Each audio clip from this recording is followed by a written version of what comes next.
Hello' everyone, welcome to learn with Yasmin. আজিৰ ভিডিঅ'ত আমি আলোচনা কৰিম ক্লাছ 12 বায়'লজিৰ চেপ্টাৰ 6 বংশগতিৰ আণৱিক ভিত্তি। আজিৰ আমাৰ টপিক হৈছে জিনীয় সংকেত জেনেটিক কোড। এতিয়া জিনীয় সংকেত এইটো টপিক আমাৰ এইকাৰণে প্ৰয়োজন হয়। ইয়াৰ আগতে আমি পঢ়িছিলোঁ কি প্ৰতিকৃতিকৰণত কি হয়, DNA পৰা DNA সৃষ্টি হয়। তাৰপিছত আমি পঢ়িছিলোঁ লিপন্তৰ প্ৰক্ৰিয়াত DNA পৰা RNA সৃষ্টি হয়। এতিয়া DNA পৰা DNA সৃষ্টি হোৱা বা DNA পৰা RNA সৃষ্টি হোৱা যি দুটা প্ৰক্ৰিয়া আছিল, প্ৰক্ৰিয়া দুটা সহজ আছিল কাৰণ তাতে নাইট্ৰজেনযুক্ত ক্ষাৰ আছিল আৰু নাইট্ৰজেনযুক্ত ক্ষাৰকবোৰৰ নিয়ম অনুসৰি ইয়াতে পৰিপূৰক এটা শৃংখল গঠন কৰিব পৰা গৈছিল। চ' এতিয়া আমাৰ নেক্সট যিটো পঢ়িব লাগিব সেইটো হৈছে কি অনুবাদকৰণ প্ৰক্ৰিয়া। সেইটোত কি হয়, RNA পৰা প্ৰটিন সৃষ্টি হয়। RNA পৰা প্ৰটিন সৃষ্টি হোৱা প্ৰক্ৰিয়াটোক অনুবাদকৰণ বুলি কোৱা হয়। আৰু এই অনুবাদকৰণ পঢ়াৰ আগতে আমি জিনীয় সংকেতৰ বিষয়ে জানিব লাগিব। চোৱা, প্ৰক্ৰিয়াটোত বেচিকেলি কি হয়, DNA পৰা সৃষ্টি হয় RNA আৰু RNA পৰা সৃষ্টি হ'ব লাগে প্ৰটিন, যিটো প্ৰটিনে কিছুমান নিৰ্দিষ্ট ধৰণৰ চৰিত্ৰৰ কাৰণে প্ৰটিনবোৰ সংশ্লেষণ হয়। এতিয়া DNA পৰা DNA সৃষ্টি হোৱা যিটো প্ৰক্ৰিয়া, সেইটো প্ৰক্ৰিয়া কোৱা হয় প্ৰতিকৃতিকৰণ। এইটো প্ৰক্ৰিয়াত কি হয়, যিবোৰ নাইট্ৰজেনযুক্ত ক্ষাৰ আছে, নাইট্ৰজেনযুক্ত ক্ষাৰ কি আছে, এডিনিন, গুৱানিন, সাইটোসিন, থাইমিন। DNAৰ ক্ষেত্ৰত এইকেইটা হৈছে কি নাইট্ৰজেনযুক্ত ক্ষাৰ। চ' ইয়াতে কি হয় যে DNAৰ যিটো সাজ শৃংখল থাকে, দুটা DNAৰ শৃংখল যে থাকে, শৃংখল দুটা যেতিয়া পৃথক হৈ যায়, তেতিয়া এই সাজ শৃংখলটোৰ যিটো নাইট্ৰজেনযুক্ত ক্ষাৰ থাকে, সেই নাইট্ৰজেনযুক্ত ক্ষাৰবোৰক অধ্যয়ন কৰি পেলাই এটা নতুন DNAৰ শৃংখল আহি লগ লাগে আৰু DNAৰ প্ৰতিকৃতিৰ সৃষ্টি কৰে। চ' এটাৰ পৰা দুটা DNA এনেদৰে সৃষ্টি হয়। তাৰপিছত DNA পৰা RNA সৃষ্টি হোৱা যিটো প্ৰক্ৰিয়া, সেইটো প্ৰক্ৰিয়াক লিপন্তৰ বুলি কোৱা হয়। আৰু লিপন্তৰ প্ৰক্ৰিয়াত যিবোৰ নাইট্ৰজেনযুক্ত ক্ষাৰ থাকে সেইবোৰ হৈছে এডিনিন, গুৱানিন, সাইটোচিন আৰু ইউৰাচিল। ইয়াতে থাইমিন নাথাকে, ইউৰাচিল থাকে। চ' এইটোৰ পৰাও DNAৰ পৰা RNA সৃষ্টি কৰোঁতেও কি হয় যে যিটো সাজ DNAৰ শৃংখল থাকে, সেইটোৰ যিবোৰ নাইট্ৰজেনযুক্ত ক্ষাৰ থাকে সেইবোৰক অধ্যয়ন কৰি পেলাই নতুন এটা শৃংখলৰ সৃষ্টি হয়, RNA শৃংখলৰ সৃষ্টি হয়। আৰু তাতে যেনেকুৱা আমি জানো যে এডিনিন সদায় থাইমিনৰ সৈতে লগ লাগে বা RNAৰ ক্ষেত্ৰত ইউৰাচিলৰ সৈতে লগ লাগে আৰু গুৱানিন সদায় সাইটোচিনৰ সৈতে লগ লাগে। চ' যদি এই সাজ শৃংখলত যদি A থাকে, তেতিয়াহ'লে নতুনকৈ সৃষ্টি হোৱা RNAৰ শৃংখলটোত U থাকিব। চ' এনেদৰে কি হয়, নতুন শৃংখল এটাৰ সৃষ্টি হয়। আৰু নতুনকৈ সৃষ্টি হোৱা যিটো RNA থাকে সেইটো mRNA থাকে, মেছেঞ্জাৰ RNA ইয়াতে থাকে। চ' এইটো প্ৰক্ৰিয়া কি হয়, ইজি হয় কাৰণ DNAটো কি আছে, নাইট্ৰজেনযুক্ত ক্ষাৰ আছে, RNAটো নাইট্ৰজেনযুক্ত ক্ষাৰ আছে। চ' ইহঁতে DNAৰ পৰা DNA সৃষ্টি হোৱা বা DNAৰ পৰা mRNA সৃষ্টি হোৱা প্ৰক্ৰিয়াটো খুব বেছি জটিল নহয়। কিন্তু এতিয়া RNAৰ পৰা যে প্ৰটিন সৃষ্টি হ'ব লাগিব, প্ৰটিন কিন্তু নাইট্ৰজেনযুক্ত ক্ষাৰৰ দ্বাৰা সৃষ্টি নহয়, তৈয়াৰী নহয়। প্ৰটিনত থাকে এমিনো এচিড, 20টা এমিনো এচিড, 20 এমিনো এচিডৰ দ্বাৰা প্ৰটিন গঠিত হয়। কি এমিনো এচিড থাকে? প্ৰলিন,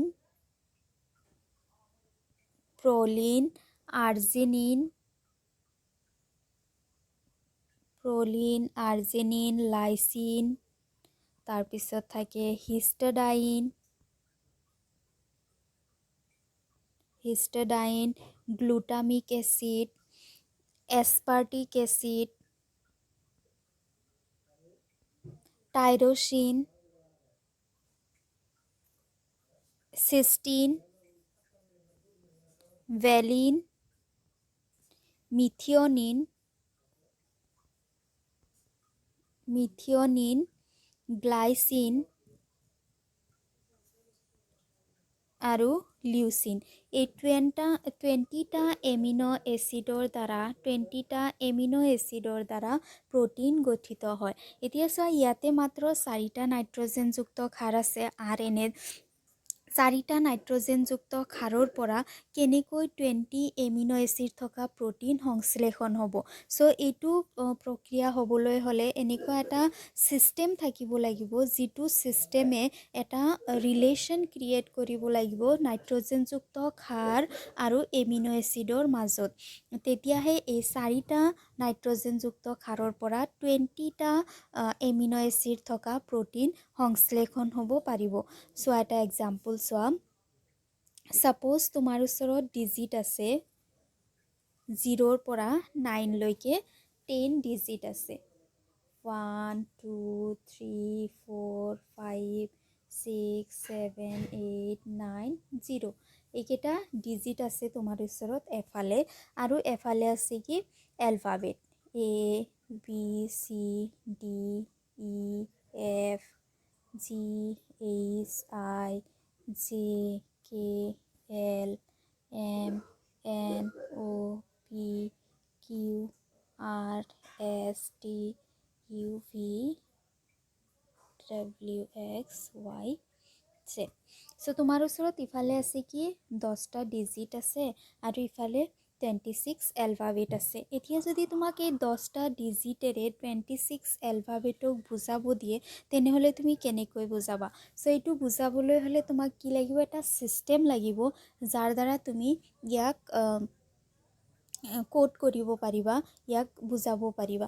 ছাপ'জ ইয়াতে এই 3টা ABCৰ কাৰণে যদি তুমি ধৰি লোৱা ডিজিট 1 হয়, DEFৰ কাৰণে যদি ডিজিট 2 হয়, এইখিনিৰ কাৰণে যদি 3 হয়, এইখিনিৰ কাৰণে 4, তাৰপিছত 5 6, এইখিনি ধৰা 7, তাৰপিছত 8 9 আৰু 0 এনেকৈ যদি ধৰি লোৱা, তেতিয়াহ'লে তুমি কি কৰিব পাৰিবা?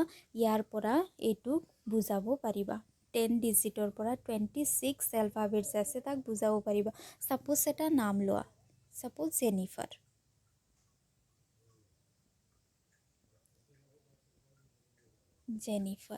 এতিয়া তোমাক এইটো নাম যদি সংকেত হিচাপে বুজাব দিয়ে, কোড হিচাপে, যেনেকুৱা বেংকত যেনেকুৱা কোডিং থাকে, নাম্বাৰ থাকে, সেইটো নাম্বাৰ হিচাপে যেনেকুৱা লকাৰবোৰ খোলে, তেনেকুৱা ধৰণৰ যদি ইয়াতে তোমাক এটা কোড নাম্বাৰ যদি বনাব দিয়ে, তেনেহ'লে কেনেকৈ বনাবা? জেৰ কাৰণে কিমান নাম্বাৰ আছে? জে ক'ত আছে? এইটো জেৰ কাৰণে আছে 4, ইৰ কাৰণে আছে 2, এনৰ কাৰণে আছে, এইটো চোৱা, এনৰ কাৰণে আছে 5, তাৰপিছত আইৰ কাৰণে আছে, ক'ত গ'ল আই? আইৰ কাৰণে আছে 3, এফৰ কাৰণে 2, তাৰপিছত ইৰ কাৰণেও 2, আৰৰ কাৰণে কিমান আছে? 7। চ' এইটো হৈ গ'ল কি কোডিং নাম্বাৰ। চ' এতিয়া যদি এইটো নাম্বাৰ যদি তোমাক কোনোবাই কয়, তাৰমানে তুমি বুজি পাবা যে এইটো কোডিং নাম্বাৰে কি বুজাইছে? এই নামটো বুজাইছে। চ' ঠিক তেনেদৰে আমাৰ ইফালে আছে কি?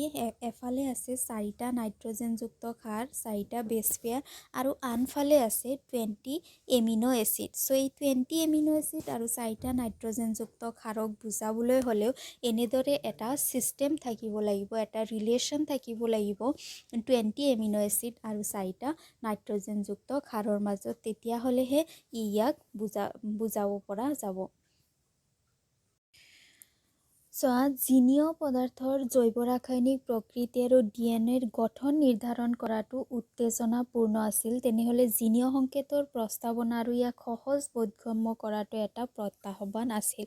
চ' এই জিনীয় সংকেত যে আছে, যে RNA 4টা নাইট্ৰজেনযুক্ত ক্ষাৰৰ পৰা 4টা নিউক্লিঅ'টাইডৰ পৰা 20 এমিনো এচিডযুক্ত প্ৰটিন কেনেদৰে সৃষ্টি হয়, সেইটো জানিবলৈ বিজ্ঞানীসকলৰ মনত বহুত বেছি উত্তেজনা আছিল। প্ৰকৃত ভাষাত ইয়াত কেইবাটাও শাখাৰ বিজ্ঞানী প্ৰয়োজন হৈছিল, আৰু এইটো পৰীক্ষা কৰিবলৈ বহুত শাখাৰ বিজ্ঞানী ইয়াতে ভাগ লৈছিল, যেনেকুৱা পদাৰ্থবিদ, ৰাসায়নবিদ, জীৱ ৰাসায়নবিদ, অনুবংশীয় বিজ্ঞানী। কিন্তু তাৰে ভিতৰত এজন পদাৰ্থবিদ জৰ্জ গেময়ে তৰ্ক কৰিছিল যে যিহেতু মাত্ৰ 4টা ক্ষাৰক থাকে আৰু যদি সিহঁতে 20টা এমিনো এচিডৰ বাবে সংকেত দিব লাগে তেনেহ'লে ই সংকেতবোৰ গঠন হ'ব লাগিব সংযোজিত ক্ষাৰকৰ পৰা। চ' ইমানবোৰ যে চাইণ্টিষ্ট আছিল, পদাৰ্থবিদ, ৰসায়নবিদ, জীৱ ৰসায়নবিদ, অনুবংশীয় বিজ্ঞানী, এইকেইটাৰ ভিতৰত এজন পদাৰ্থবিদ আছিল যাৰ নাম আছিল জৰ্জ গেমিয়। জৰ্জ গেমিয়ই এটা মন্তব্য আগবঢ়াইছিল যে যিহেতু 4টা নাইট্ৰজেনযুক্ত ক্ষাৰকে 20টা এমিনো এচিডৰ সংকেত দিব লাগিব, গতিকে সংকেতবোৰ সংযোজিত ক্ষাৰকৰ দ্বাৰা হ'ব লাগিব। তাৰমানে সংকেতবোৰ কেইবাটাও ক্ষাৰক লগ লাগি পেলাই এটা এমিনো এচিডৰ সংকেত দিলেহে ই 20টা এমিনো এচিডৰ কাৰণে সংকেত দিব পাৰিব। তেওঁৰ প্ৰস্তাৱ আগবঢ়াইছিল যে 20টা এমিনো এচিডৰ আটাইবোৰৰ কাৰণে সংকেত কৰিবলৈ হ'লে সংকেতবোৰ 3টা নিউক্লিঅটাইডৰ দ্বাৰা গঠিত হ'ব লাগিব।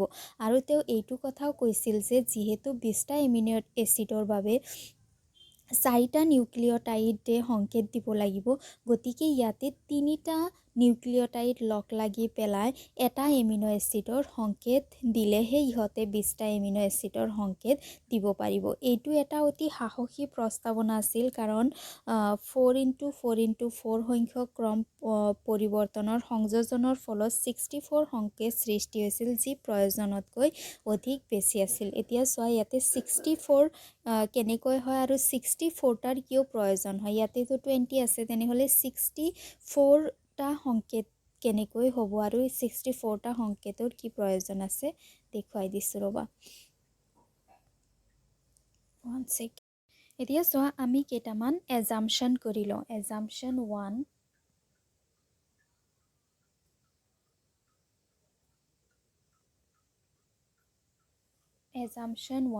এজাম্পশ্যন 1ত আমি ধৰি লওঁ যে 3টা নিউক্লিঅটাইড নহয়, আমি চাওঁ যে 3টা নিউক্লিঅটাইডৰ কিয় প্ৰয়োজন হয়।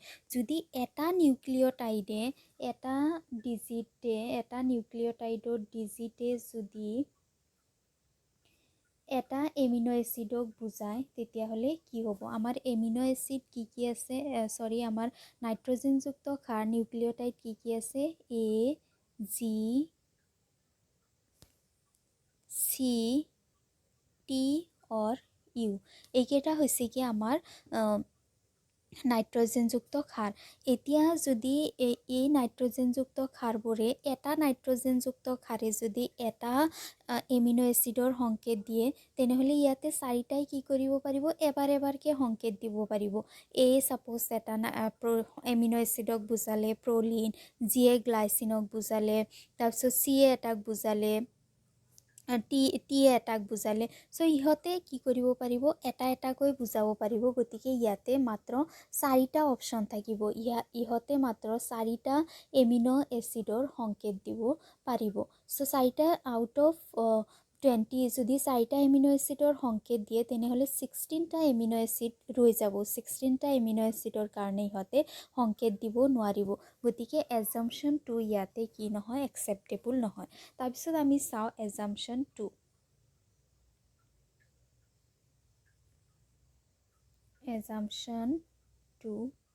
এজাম্পশ্যন 2ত যদি আমি 2টা ডিজিট, তাৰমানে 2টা নিউক্লিঅটাইড লগ লাগি পেলাই যদি এটা এমিনো এচিডক বুজায়, তেতিয়াহ'লে কি হ'ব, এনেকুৱা হ'ব A, G, তাৰপিছত C, T, এনেকুৱা নহয় A আৰু G একেলগে থাকিব লাগিব। নাইট্ৰজেনযুক্ত ক্ষাৰৰ যিটো ৰুল সেইটো নহয়। যদি এনেকুৱা ধৰণৰ বহুতকেইটা যদি একেলগে আছে, তাৰমানে তাৰ পৰা আমি দুটাকৈ ধৰিম। ইয়াতে তেনেকুৱা একো ধৰণৰ ৰুল নাই। চ' ইয়াতে কি হ'ব যে নাইট্ৰজেনযুক্ত ক্ষাৰ যিবোৰ আছে নিউক্লিঅটাইড 2টা লগ লাগি পেলাই এটা এমিনো এচিডৰ সংকেত দিব। তেনেহ'লে ইয়াৰ পৰা এটা কেইবাৰ আহিব পাৰিব, 4বাৰ। চ' 4x4 ইয়াতে কি হ'ব, 16টা এমিনো এচিড বুজাব পাৰিব। হয়নে যদি 4টা নাইট্ৰজেনযুক্ত ক্ষাৰ আছে আৰু ইহঁতে যদি দুটা লগ লাগি পেলাই এটা এমিনো এচিডৰ সংকেত দিয়ে তেনেহ'লে ইহঁতে টোটেল 16টা এমিনো এচিডৰ সংকেত দিব পাৰিব আৰু 16টা এমিনো এচিডৰ সংকেত দিলে 4টা এমিনো এচিড ইয়াতে ৰৈ যাব গতিকে এজাম্পশন 2 একচেপ্টেবল নহয় এইবাৰ চাওঁ আমি এজাম্পশন 3 এজাম্পশন 3 যদি আমি কি লওঁ তিনিটা নিউক্লিঅটাইডে যদি এটা এমিনো এচিডক বুজায় তেনেহ'লে এইটো কেনেকুৱা ধৰণৰ হ'ব এ চি টি তাৰপিছত এ চি জি এনেকুৱা ধৰণৰ হ'ব তাৰমানে তিনিটা লগ লাগি পেলাই তিনিটাই এটা এটা এমিনো এচিডৰ যদি সংকেত দিয়ে তেনেহ'লে এ কেইবাৰ আহিব পাৰিব 4বাৰ আহিব পাৰিব চি কেইবাৰ আহিব পাৰিব 4বাৰ আহিব পাৰিব টি কেইবাৰ আহিব পাৰিব 4বাৰ আহিব পাৰিব সো ইয়াতে কেইটা হ'ব 64 সো যদি এটা এমিনো এচিডৰ কাৰণে যদি তিনিটা নিউক্লিঅটাইড লগ লাগি পেলাই সংকেত দিয়ে তেনেহ'লে ইয়াতে 64 এমিনো এচিডৰ ইয়াতে সংকেত দিব পাৰিব যদিও 64 20তকৈ বহুত বেছি হয় তথাপিও 64এ এই 20 এমিনো এচিডৰ যিটো সংখ্যা আছে এইটো কভাৰ কৰিব পাৰিব ইয়াতে কোনো এমিনো এচিড ৰৈ নাযায় হয়নে কোনো ধৰণৰ এমিনো এচিড ইয়াতে ৰৈ নাযাব যদি আমি দুটা ধৰি লওঁ তেতিয়াহ'লে 4টা ৰৈ যাব যদি আমি এটা ধৰি লওঁ তেনেহ'লে ইয়াতে 16টা ৰৈ যাব গতিকে 4টা ধৰিলে যদিও ইহঁতে নাম্বাৰত বেছি হ'ব তথাপিও ইহঁতে 20টাক কভাৰ কৰিব পাৰিব সেইকাৰণে জৰ্জ কেমিয়ই এইটো মন্তব্য আগবঢ়াইছিল যে তিনিটা নিউক্লিঅটাইড লগ লাগি পেলাই এটা এমিনো এচিডৰ সংকেত দিব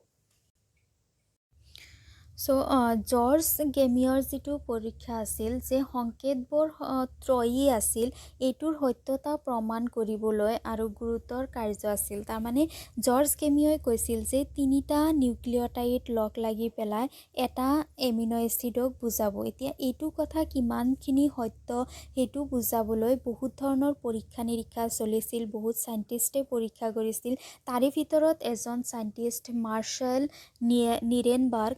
নিৰেনবাৰ্গ এনেকুৱা এজন সাইন্টিষ্ট আছিল যিয়ে জিনীয় সংকেতৰ বিষয়ে পৰীক্ষা কৰি তেওঁ নোবেল বঁটাও পাইছিল সো মাৰ্শ্বেল নিৰেনবাৰ্গে কি কৰিছিল এটা প্ৰটিন সংশ্লেষণৰ কাৰণে কোষমুক্ত তত্ত্বৰ সৃষ্টি কৰি লৈছিল কোষমুক্ত তত্ত্ব মানে কি কোষৰ চাৰিওফালে যিটো আৱৰণ থাকে কোষাৱৰণ সেইটোক ভাঙি পেলাই তেওঁ কোষৰ ভিতৰৰ যিখিনি বস্তু আছিল সেইখিনি ওলাই লৈছিল আৰু এই পৰীক্ষাৰ কাৰণে তেওঁ ব্যৱহাৰ কৰিছিল এস্কাৰ্চিয়া কলাই কলাই নামৰ বেক্টেৰিয়াটো তেওঁ ব্যৱহাৰ কৰিছিল সো তেওঁ পৰীক্ষাটোৰ কাৰণে 20টা টেষ্ট টিউব লৈছিল কাৰণ ইয়াতে এমিনো এচিড আছে 20টা সেইটো ধ্যানত ৰাখি পেলাই তেওঁ 20টা টেষ্ট টিউব লৈছিল 20টা টেষ্ট টিউবত তেওঁ এমিনো এচিড লৈছিল এমিনো এচিড লৈ পেলাই তাতে তেওঁ কলাই বেক্টেৰিয়া যিটো কোষৰ ভিতৰৰ যিবোৰ বস্তু আছে সেইবোৰ যোগ কৰিছিল যোগ কৰি পেলাই তেওঁ চাইছিল যে যিবোৰ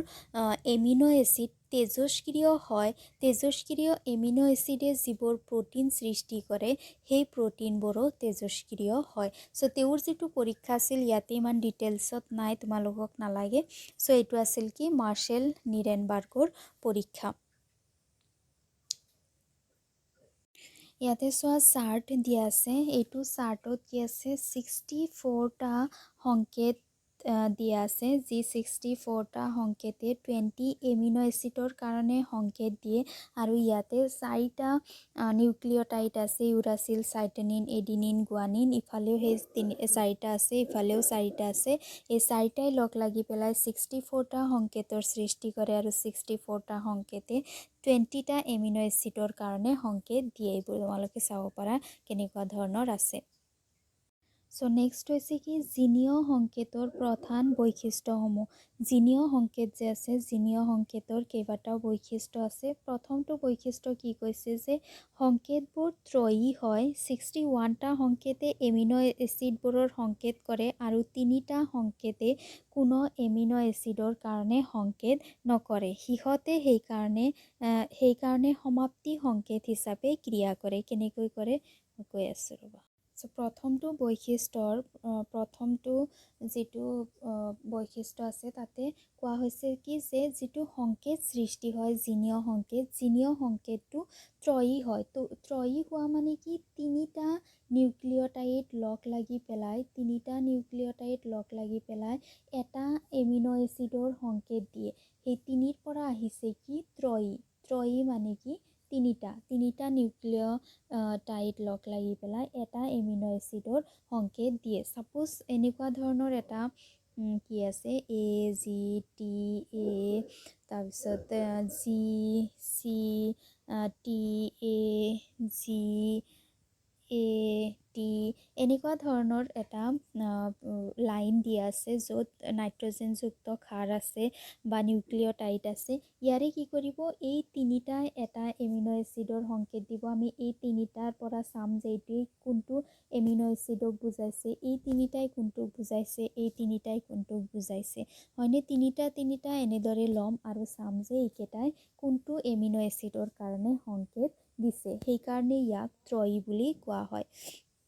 তাৰপিছত কি কৈছে যে 61টাই এমিনো এচিডৰ কাৰণে সংকেত দিয়ে আৰু 3টা এমিনো এচিডৰ কাৰণে সংকেত নিদিয়ে। চ' যিবোৰ সংকেত আছে সংকেতসমূহক দুটা ভাগত ভাগ কৰা হয়। এটাক কোৱা হয় চেঞ্জ কডন যিয়ে সংকেত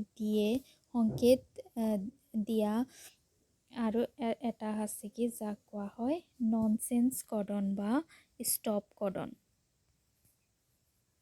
নন চেঞ্জ কডন মানে হৈছে সংকেত। এইকেইটাৰ অসমীয়া নামটো মই পাহৰি গৈছোঁ। নন চেঞ্জ কডনৰ অসমীয়া নাম হৈছে কি সমাপ্তিকৰণ সংকেত, সমাপ্তি সংকেত বুলি কোৱা হয়। চ' চেঞ্জ কডন মানে কি 61টা আউট অফ 61টাই কি কৰে এমিনো এচিডৰ কাৰণে সংকেত দিয়ে। যিকেইটা এমিনো এচিডৰ কাৰণে সংকেত দিয়ে 61টা, সেইকেইটাক চেঞ্জ কডন বুলি কোৱা হয়। আৰু নন চেঞ্জ কডন কেইটা হয় তিনিটাই কি নকৰে এমিনো এচিডৰ কাৰণে সংকেত নিদিয়ে। ইয়াক সমাপ্তিকৰণ বুলি কোৱা হয়। তাৰমানে যদি এই তিনিটা সংকেত যদি ক'ৰবাত পোৱা যায় তেতিয়াহ'লে তাৰ মানে হৈছে কি ইয়াতে অনুবাদ ক্ৰিয়া শেষ হ'ব লাগিব। তিনিটা কি UGA আৰু UAG, এই তিনিটাক সমাপ্তি সংকেত বুলি কোৱা হয়। মনত ৰাখিবা UGA, UAA আৰু UAG এই তিনিটা হৈছে সমাপ্তি সংকেত। নাম্বাৰ টু কি কৈছে, এটা সংকেতে এটা মাত্ৰ এমিনো এচিডৰ কাৰণে সংকেত কৰে আৰু সেইকাৰণে এইবোৰ স্পষ্ট আৰু নিৰ্দিষ্ট। এটা সংকেত তাৰমানে তিনিটা নিউক্লিঅ'টাইড লগ লাগিছে এটা সংকেত সৃষ্টি হয়, সেইটোৱে মাত্ৰ এটা এমিনো এচিডৰ সংকেত দিয়ে। যেনেকুৱা ACGয়ে বুজায় থ্ৰিঅ'নিন।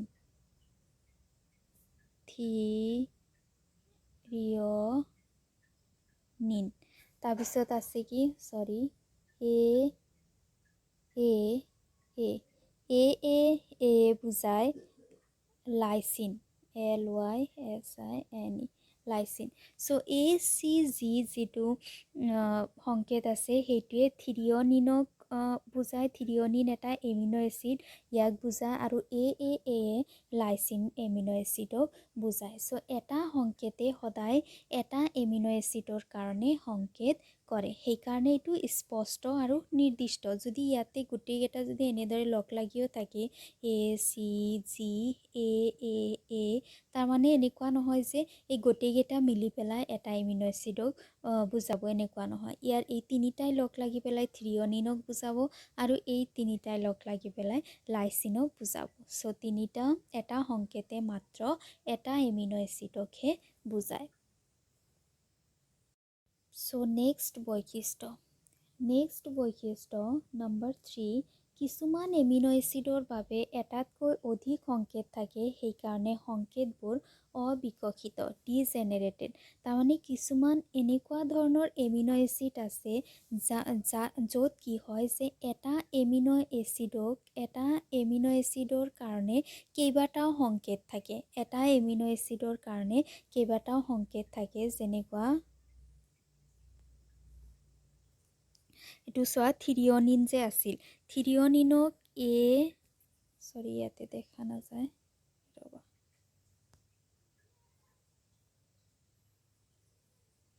থিৰিঅনিন যিটো আছে, থিৰিঅনিনক ACGয়েও থিৰিঅনিন বুজায়, ACAও থিৰিঅনিন বুজায়, আকৌ ACCয়েও থিৰিঅনিন বুজায়। এই তিনিওটা সংকেতে থিৰিঅনিন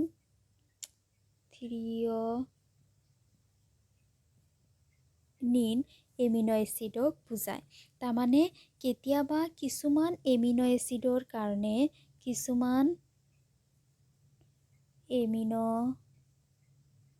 এচিডৰ কাৰণে কেইবাটাও সংকেতে এটা এমিনো এচিডক বুজাব পাৰে। যেনেকুৱা থিৰিঅনিন, ACGও থিৰিঅনিন, ACAও থিৰিঅনিন, ACCও থিৰিঅনিনক বুজাব।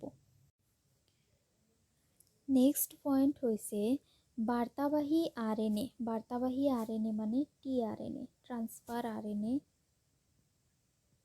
ট্ৰান্সফাৰ RNAৰ ক্ষেত্ৰত যিবোৰ সংকেত আছে, সংকেতবোৰ অবিৰতভাৱে পাঠ কৰা হয়, তাত কোনো ধৰণৰ বিৰতি নাথাকে। তাৰমানে সংকেতবোৰ এনেই যেনেকুৱা সংকেতবোৰ এনেকুৱা ধৰণৰ থাকে। চোৱা, ইয়াতে কিছুমান বিৰতি আছে, তাৰমানে গেপ আছে, ইউ গেপ আছে, তাৰপিছত AUG এনেকুৱা ধৰণৰ গেপ থাকে সাধাৰণতে। কিন্তু বাৰ্তাবাহী RNAৰ ক্ষেত্ৰত, ট্ৰান্সফাৰ RNAৰ ক্ষেত্ৰত কোনো ধৰণৰ বিৰতি নাথাকে, ইহঁতে অনবৰতে থাকে।